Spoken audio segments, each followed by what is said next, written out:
Chief justice की ज़ेर सदारत जुडिशल कमीशन का इजलास खत्म हो गया। कमीशन ने इस्लामाबाद हाई कोर्ट के जस्टिस आमिर फारूक को सुप्रीम कोर्ट जज बनाने की मंजूरी दे दी।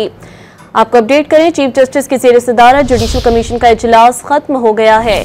कमीशन ने इस्लामाबाद हाई कोर्ट के जस्टिस आमिर फारूक को सुप्रीम कोर्ट के जज बनाने की मंजूरी दे दी। मजीद तफसीलात जानेंगे, डॉन न्यूज़ के नुमाइंदे उमर बर्नी हमारे साथ मौजूद हैं। उमर, बताइएगा किन जजेस को सुप्रीम कोर्ट में तैनात करने की मंजूरी दी गई है?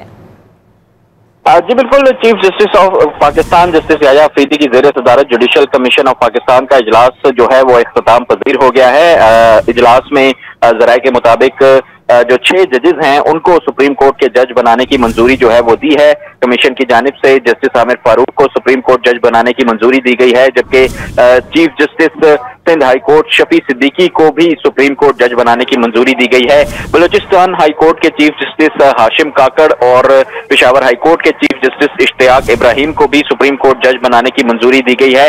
इसके अलावा आपको बताएं तो सलाहुद्दीन पनवर जो है जस्टिस, उनको भी सुप्रीम कोर्ट में जो है वो एलिवेट किया गया है।